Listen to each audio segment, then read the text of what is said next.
Good evening, everyone.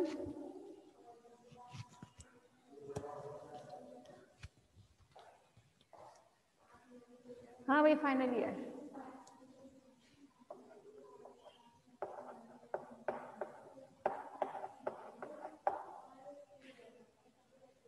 अब हम जिसके बारे में बात करने वाले हैं that is a circulatory system of Herdmania.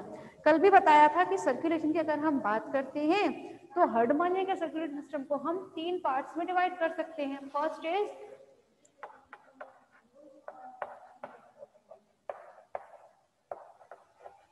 Pericardium,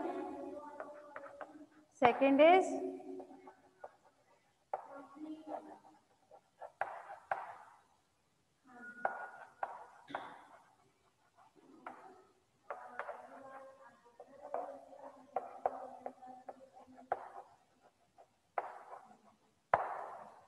हमने हर्डमानिया के सर्कुलेटरी सिस्टम को 3 पार्ट्स में डिवाइड किया है। First is pericardium, second is muscular heart and third is blood vessels. ठीक है, तो अगर हम बात करते हैं पेरिकार्डियम की, कल भी बताया था पेरिकार्डियम मीन क्या, एक ऐसा आवरण होता है, एक ऐसी लेयरिंग होती है जो किसको कवर करके रखती है, जो आपके हार्ट को कवर करके रखती है। तो हार्ट को कवर करके रखने वाली लेयर को या कवरिंग को क्या बोलते हैं हम, पेरिकार्डियम।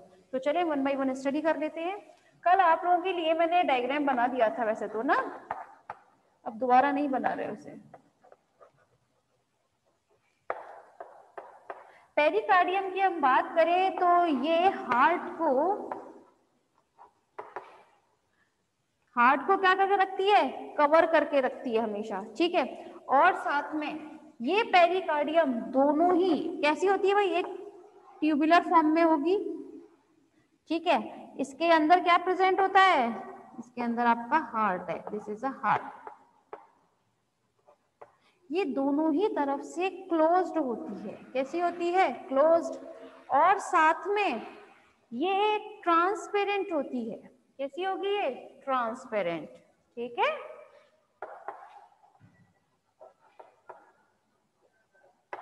ट्रांसपेरेंट होती है। और साथ में ये आपके राइट गोनेड,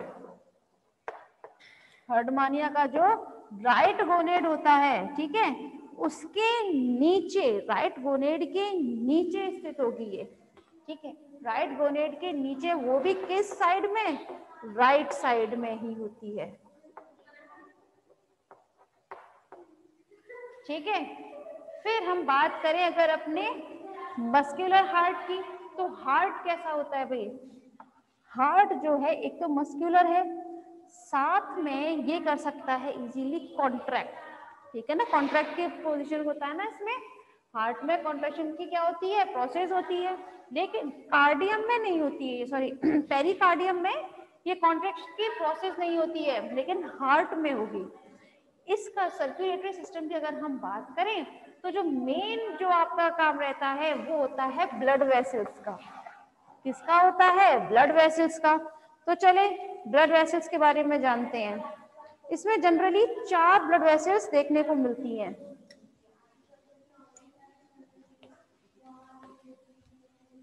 कितनी ब्लड वेसल्स टोटल, 4। कौन कौन सी,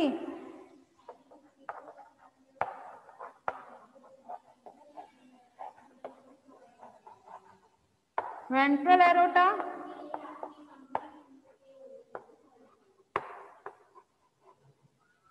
डोर्सल एरोटा,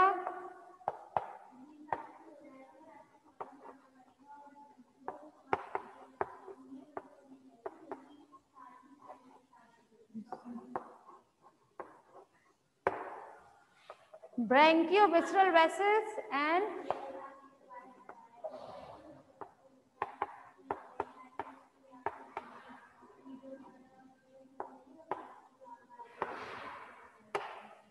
कार्डियोविस्रल वेसल्स। तो ये इसमें हार्ट वेसल्स में ये आपको 4 वेसल्स देखने को मिलेंगी, ventral aorta, dorsal aorta, branchiovisceral vessels and cardiovisceral vessels. ठीक है, तो चले एक डायग्राम देखते हैं।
चलिए क्लास जरा ध्यान दीजिएगा। यहाँ अगर हम बात करें अपने ब्लड वेसल्स की, तो ब्लड वेसल्स के हमने कितने पार्ट्स बताए हैं टोटल? 4 टाइप्स की होती है ये, ठीक है। Ventral aorta, dorsal aorta, branchiovisceral vessels and cardiovisceral vessels. तो 1-1 करके हम सभी की स्टडी करते हैं। First is ventral aorta. ये वेंट्रल एरोटा जो होता है, ये हार्ट के वेंट्रल वाला जो पार्ट रहता है, ठीक है, उसमें से ये निकलती है वेंट्रल एरोटा। लाइक देखिए यहाँ वेंट्रल एरोटा दिख रहा है नीचे की तरफ ये, ठीक है। हार्ट का जो नीचे वाला पोर्शन रहता है, वहां से क्या निकलती है आपकी? वेंट्रल एरोटा, ठीक है। अब सबसे आउटर लेयर किसकी होगी? आपकी टेस्ट की होती है, ठीक है। सबसे आउटर लेयर किसकी होगी? ये टेस्ट की, ठीक है। अब हम बात करें अगर वेंट्रल एरोटा की, तो ये वेंट्रल एरोटा आगे जाकर 2 पार्ट्स में डिवाइड होगी। कौन कौन सी देख सकते हैं आप? ये वेंट्रल एरोटा 2 उसमें जाएगी। फर्स्ट तो है आपका सबटेंटिकुलर वेसल, ये वाली जो चीज रहती है, ठीक है ना। और एक होगी आपकी जो जिसे हम बोलते हैं पेरीफेरेंजियल वेसल्स। ये पेरीफेरेंजियल वेसल्स जो है वो आपको कहाँ लेके जाएगी? सबटेंटिकुलर वेसल्स में। फिर ध्यान दीजिएगा, ये जो आपकी कहाँ गई? वेंट्रल नर्व एरोटा, ये रहा। देखिए ये जो वेंट्रल एरोटा थी, ठीक है, ये बहुत बड़ी एक क्या होती है? ट्यूब लाइक स्ट्रक्चर होगा, तो वेसल है, जाहिर सी बात है। तो इसमें क्या होता है, इसको हम 2 पार्ट्स में डिवाइड करेंगे। कैसे? ये आगे की तरफ, एक तो आगे और एक थोड़ा सा पीछे की तरफ जाएगी। जो एंटीरियर पार्ट की तरफ जाएगी वो कहाँ जाएगी? सब टेंटिकुलर वेसल्स में। सब टेंटिकुलर वेसल्स में जाने से पहले इसको कौन लेके जाएगा सब टेंटिकुलर वेसल में? ये पेरिफेरेंजियल वेसल से जाकर मिलती है। ठीक है। वहीं अगर हम बात करें नेक्स्ट डोर्सल एरोटा की, तो डोर्सल एरोटा जो होता है क्लास, ये है डोर्सल एरोटा। ये जो डार्क बनाया है ये आप ही के लिए थोड़ा समझने के लिए बनाया हुआ डार्क। ठीक है। ये डोर्सल एरोटा जो है वो डोर्सल लेमिना के पास में स्थित होगा। कहाँ पर होगा? Dorsal lamina. यहाँ पर डोर्सल लेमिना बनाते थे ना, है ना? डोर्सल लेमिना होता था, उसके जस्ट अपोजिट एंडोस्टाइल प्रेजेंट होती थी इस साइड में। तो डोर्सल एरोटा जो है वो हर्डमानिया के डोर्सल वाले पार्ट पर होगा जहां पर डोर्सल लेमिना रहता है। अब ये डोर्सल एरोटा भी दोनों उससे जाकर मिलेगी। किससे? एक तो सबटेंटिकुलर वेसल से एंड पेरिफेरेंजियल वेसल से। देख सकते हैं यहाँ पर मैंने ये दोनों ही पार्ट बनाए हुए हैं।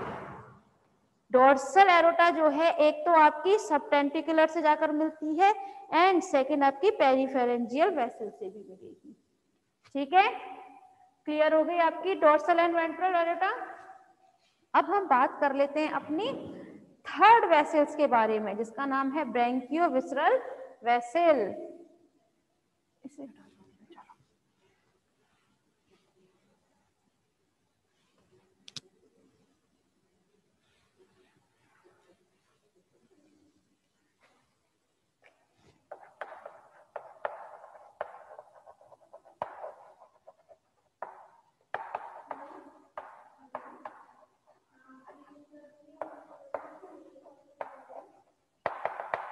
तो क्लास ये जो ब्रैंकियोविसरल वेसल होती है ये बहुत बड़ी ट्यूब लाइक स्ट्रक्चर होगी। ठीक है। इसको हम 2 ब्रांच में डिवाइड करते हैं। कितनी ब्रांच में? 2 ब्रांच में, जिसका नाम होगा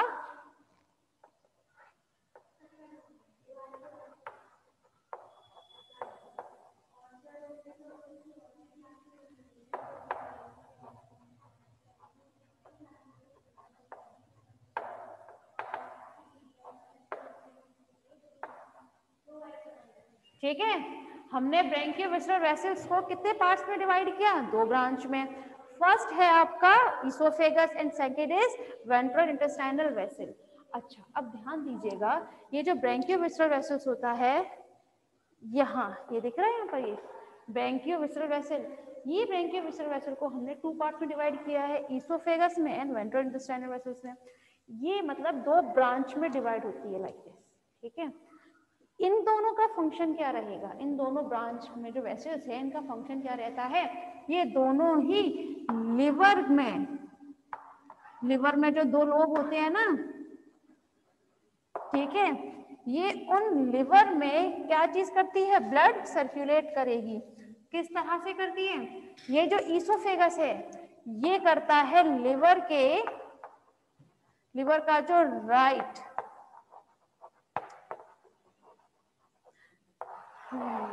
ठीक है, लिवर के राइट लोब में कौन ब्लड सर्कुलेट करता है? That is the oesophagus.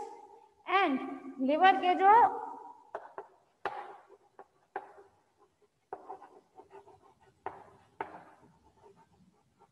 Liver का जो लेफ्ट लोब होता है उसमें ब्लड सर्कुलेट करता है आपका वेंट्रल इंटेस्टाइनल वेसल। ध्यान दीजिए इधर, यहाँ नीचे की तरफ बनाया भी हुआ है वेंट्रल इंटेस्टाइनल वेसल, दिख रहा है ये? वेंट्रल इंटेस्टाइनल वेसल्स जो होता है ये कहाँ पर ब्लड सर्कुलेट करेगा? ये ब्लड सर्कुलेट करता है आपके लिवर का जो लेफ्ट लोब होगा उसमें। ठीक है। एक बार फिर रिपीट कर देते हैं यहाँ पर बात को। जो ब्रैंकियोविसरल वेसल होता है उसे हमने 2 ब्रांचेस में डिवाइड किया। First is oesophagus, second is ventral intestinal vessel. ठीक है। इसोफेगस जो है वो कहाँ पर ब्लड सर्कुलेट करेगा? लिवर के राइट लोब में। जबकि जो आपका वेंट्रल इंटेस्टाइनल है वो कहाँ पर करता है ब्लड सर्कुलेट? लिवर के लेफ्ट लोब में। क्लियर? अब हम हमारी फोर्थ उसकी बात कर लेते हैं, that is a cardiovisceral vessel।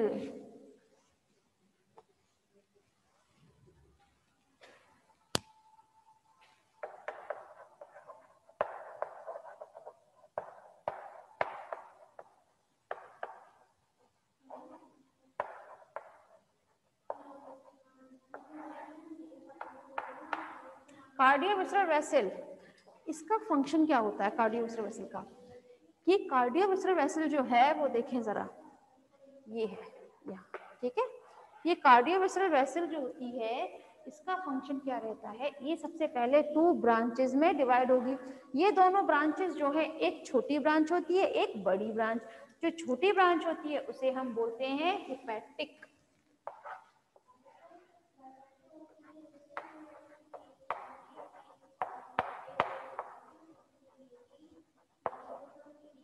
ठीक है, समझ में आ रहा है? जो आप हमने क्या किया, कार्डियोवैस्कुलर वेसल को हमने 2 ब्रांच में डिवाइड किया, एक होती है इसमें से छोटी ब्रांच और एक होती है थोड़ी बड़ी ब्रांच।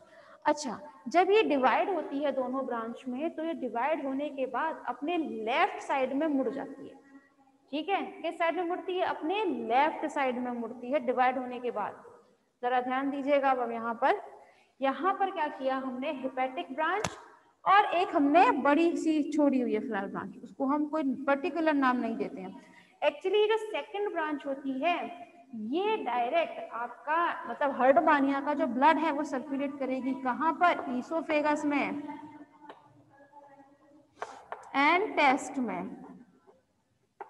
कहाँ करती है? टेस्ट एंड ईसोफेगस में। जबकि जो हेपेटिक ब्रांच होता है, ये हेपेटिक ब्रांच कहाँ तक लेके जाती है ब्लड को? लिवर का जो राइट लोब होता है, राइट लोब ऑफ लिवर, ठीक है। जो हेपेटिक ब्रांच है वो क्या करती है? वो लिवर के राइट लोब तक ब्लड को लेकर जाएगी, ठीक है। अब मैंने बताया कार्डियोवैस्कुलर वेसल जो है जैसे ही 2 ब्रांच में डिवाइड होती है, डिवाइड होने के बाद ही वो किस तरफ टर्न करती है? वो अपने लेफ्ट हैंड साइड पर। टर्न होने के बाद ये फिर से 3 ब्रांच में डिवाइड होती है। यहाँ बता देती हूँ, जब ये डिवाइड हुई, ठीक है, 2 ब्रांच में डिवाइड होने के बाद इसने क्या किया, ये फिर थोड़े से अपने लेफ्ट हैंड साइड की तरफ डिवाइड वो हुई, मुड़ गई थी, तो उसकी वजह से इसने क्या किया, 3 ब्रांच बनाई। First is dorsal,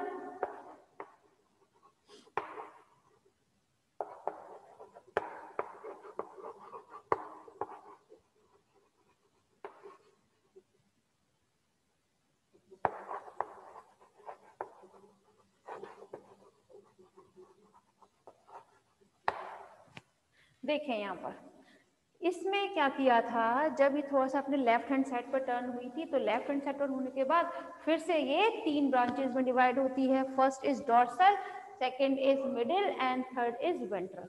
dorsal and ventral तो है ही है, ठीक है, जो हर्डमानिया के कहाँ लेके जाएंगे, एक डॉर्सल की तरफ और एक वेंट्रल की तरफ, और साथ में एक होता है इसका मिडिल वाला पार्ट, ठीक है। तो इस तरह से उसने 3 ब्रांचेस में डिवाइड हुई है ये। तो अब देखते हैं हम कि कौन सी चीज कहाँ तक ब्लड को लेकर जाती है। तो अगर हम बात करें डॉर्सल की, तो यस, डॉर्सल ब्रांच जो है वो हर्डमानिया के डॉर्सल जो एंटीरियर पोर्शन होगा वहां तक लेके जाएगी ब्लड को। अगर हम बात करें अपने मिडिल ब्रांच की, तो मिडिल ब्रांच जो होता है ये लेके जाता है लेफ्ट गोनेट तक। कहाँ तक? लेफ्ट गोनेट, ठीक है। अगर हम बात करें आपके वेंट्रल ब्रांच की, तो यस, ये लेके जाता है इसके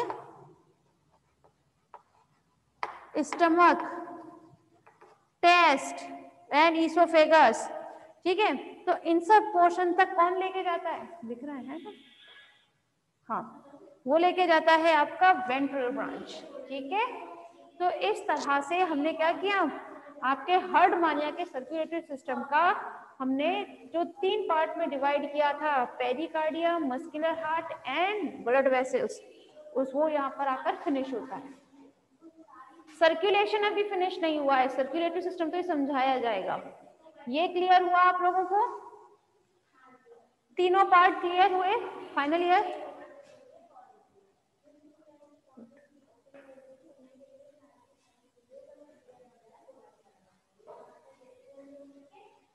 फाइनल ईयर बेटा समझ में आया आप लोगों को कि एक बार रिपीट और करना है ये चीज?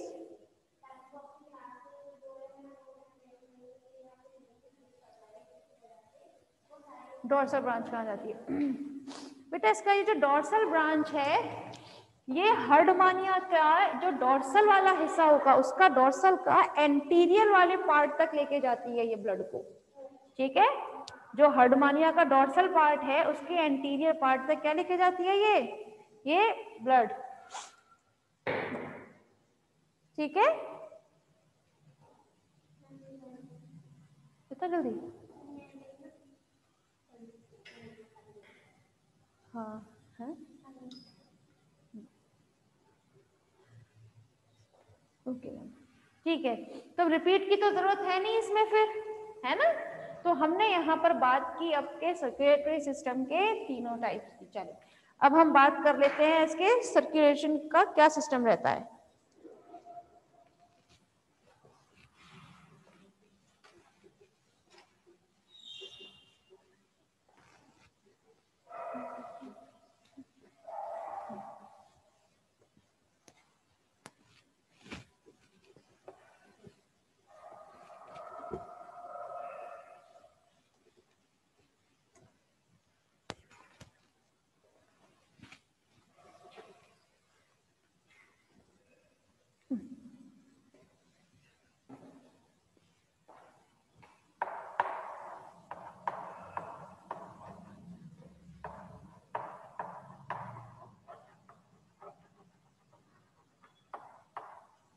Blood circulation of Herdmania.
हाँ भाई जरा समझिएगा क्लास।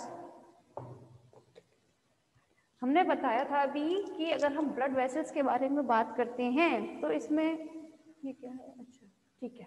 हाँ भाई अगर हम बात करते हैं इसके सर्कुलेशन के लिए, ठीक है, तो वहां पर हमने कहा क्या बताया था, 4 वेसल्स कौन कौन से थे। फर्स्ट इज वेंट्रल एरोटा,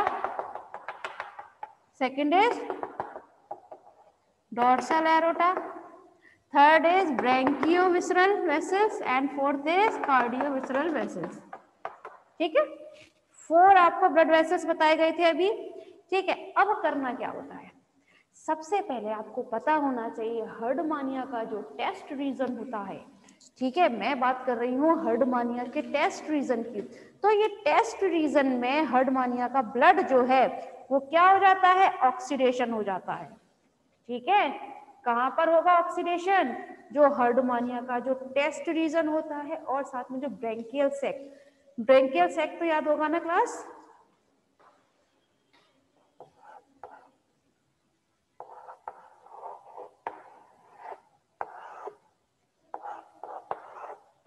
यहाँ पर ये जो ब्रेंकियल सैक बनाते थे जिसमें क्या प्रेजेंट होते थे, स्टिग्मेटा, है ना।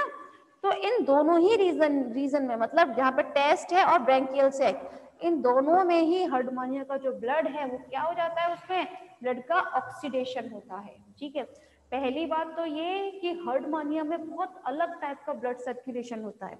मतलब जैसे इसमें दिख रहा है ना आप लोगों को, मैंने दोनों ही तरफ एरो बनाए हुए हैं, वन टाइम इस डायरेक्शन में है तो वन टाइम इस डायरेक्शन में।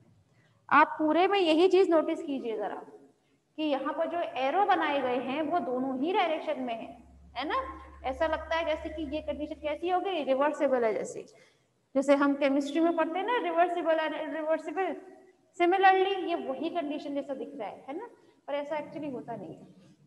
लेकिन हाँ, इसका जो ब्लड सर्कुलेशन होता है तो वो और एनिमल्स की अपेक्षा थोड़ा सा अलग होता है।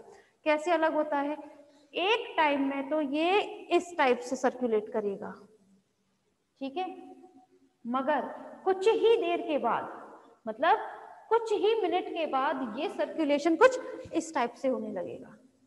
इसमें जो एरोटा है, वेसल्स हैं, ये आपस में तुरंत ही बदल जाते हैं। मतलब इसमें जो आर्टरीज होती हैं वो तो वेन्स का काम करने लगती हैं, वेन्स जो हैं वो आर्टरीज का काम करने लगते हैं। तो जैसे ही आर्टरीज और वेन्स एक दूसरे से इंटरकनेक्टेड होने की वजह से थोड़ा सा चेंज हो जाएंगी, वैसे ही इसका जो ब्लड सर्कुलेशन है वो क्या हो जाएगा, वो भी चेंज हो जाएगा। वन टाइम तो वो इस टाइप से दिखाएगा ब्लड सर्कुलेशन, और कुछ टाइम के बाद फिर वो इसी डायरेक्शन में दिखाएगा। ठीक है, तो इस टाइप से इसका ब्लड सर्कुलेशन जो है वो चेंज होता रहता है। इससे बहुत स्पेशल टाइप का ब्लड सर्कुलेशन है हर्डमानिया में एक्चुअली। ठीक है, अब हम बात कर लेते हैं इसके ब्लड सर्कुलेशन की। मैंने थोड़ी देर पहले बताया कि हर्डमानिया के टेस्ट और ब्रेंकियल सैक, ठीक है, इन दोनों में क्या हो जाता है, इसका ऑक्सीडेशन हो जाता है ब्लड का।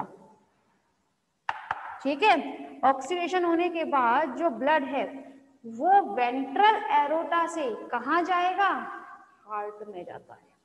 कहाँ जाता है वो, इसके हर्डमानिया का जो हार्ट होता है उसमें जाएगा।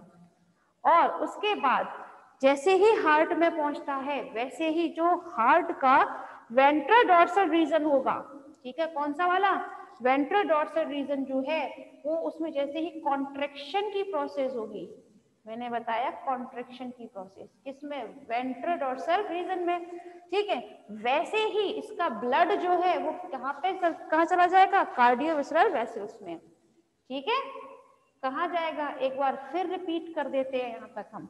हर्डमानिया का जो ब्लड सर्कुलेशन है थोड़ा सा टफ होता है, मतलब थोड़ा अलग टाइप का होता है और एनिमल से। ठीक है, इसमें क्या होता है, जो हर्डमानिया का टेस्ट रीजन होता है या ब्रेंकियल सैक, उसमें ब्लड का ऑक्सीडेशन हो जाता है। ऑक्सीडेशन होने की वजह से उसके बाद जो ब्लड है वो वेंट्रल एरोटा से होता हुआ कहाँ जाएगा, हार्ट में जाएगा। हार्ट में जाने के बाद हार्ट का जो वेंट्रल डॉर्सल रीजन है, यानी कि वेंट्रल डॉर्सल वेसल जो है, उसमें क्या होगा, कॉन्ट्रैक्शन की प्रोसेस होगी। कॉन्ट्रैक्शन की प्रोसेस होते ही ब्लड जो है वो कहाँ पहुंच जाएगा, कार्डियोवैस्कुलर वेसल में। ठीक है, ये कार्डियोवैस्कुलर वेसल में पहुंचने के बाद ये ब्लड, ठीक है, कार्डियोवैस्कुलर वेसल याद कीजिए क्लास, मैंने सबसे लास्ट टाइम में बताया था कि वो हमेशा दो रीजन में, दो ब्रांचेस में डिवाइड हुआ था, एक छोटा और एक बड़ा, हेपेटिक रीजन और जिससे वो टेस्ट में जाता था, एक स्टमक में जाता था, ये सब बताया था ना अभी लास्ट में। और जाने के बाद वो अपने लेफ्ट हैंड साइड में मुड़ जाता था। ये मैंने किसने बताया था, कार्डियोवैस्कुलर वेसल्स में बताया था। तो बस, अच्छा ठीक है क्लास, तो पहले आप लोग डिजाइन करें जरा, है ना।